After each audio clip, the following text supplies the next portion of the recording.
Bonjour tout le monde, la Terre Access Professeur à la Chine, j'espère que vous allez très bien. Alright, qu'est-ce qu'on va parler aujourd'hui? Donc aujourd'hui je vais vous parler du fameux tennis elbow. C'est quoi tennis elbow? C'est ce qu'on appelle une épicondylite latérale. En fait, qu'est-ce qui arrive avec ça? Ce qui arrive souvent, c'est que vous avez souvent des douleurs ici. Ça peut être soit ici, ça peut être à l'attachement ici, ou des fois ça peut être au niveau du bras ici. Donc, si je peux vous montrer techniquement ce qui se passe au niveau du coude, donc votre tendon qui attache les extenseurs. Extenseur, c'est quoi? C'est ce mouvement ici. Le tendon ici va s'étirer légèrement. C'est pas qu'il va déchirer, parce que pour que ça déchire, ça prend un trauma. Okay? Donc, ce qui va arriver, il va juste être irrité. Donc, chaque fois que vous faites une activité, ce tendon-là va tirer au niveau de l'os. Puis quand ça tire au niveau de l'os, là, vous allez avoir une douleur aiguë, soit ici, ou soit là, ou soit vraiment au niveau du bras. Donc, vous tapez à l'ordi, puis après ça, ça fait tellement mal que vous devez faire ça. Des fois, vous pouvez mettre comme un brace ici, un attel, ou des fois même quand vous essayez d'ouvrir comme une bouteille de vin ou peu importe, ou même ouvrir les portes, ça fait mal au niveau du poignet. Donc, moi, mon but, c'est de vous montrer un exercice que vous pouvez faire à la maison. J'avais montré avant un exercice pour travailler l'extension, donc c'est ce mouvement-là. Mais aujourd'hui, je vais vous montrer un exercice pour travailler aussi la supination.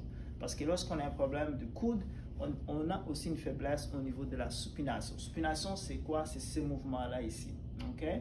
Donc, en physiothérapie à la clinique, nous, on va travailler en thérapie manuelle. Donc, on va aller travailler tout ce qui est mobilisation au niveau du coude.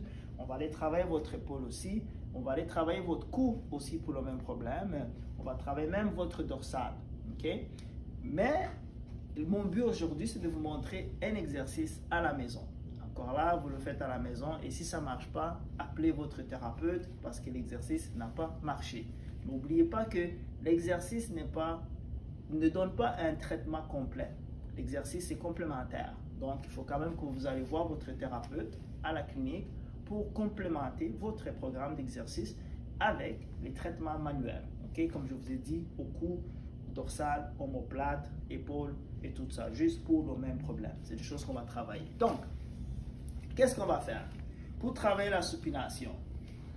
Donc, je travaille le bras droit, je vais vous montrer.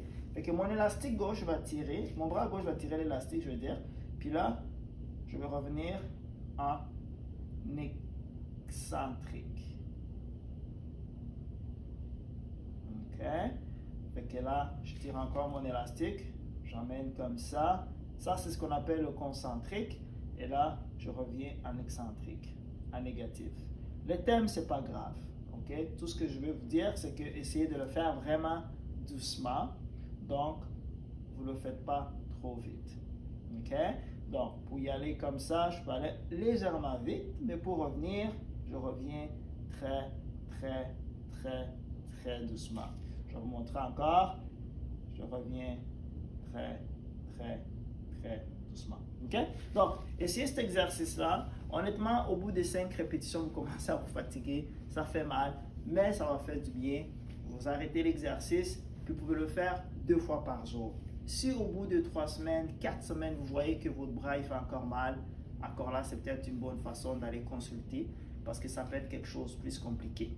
Donc, je vous remercie et je vous souhaite une excellente journée. Bye.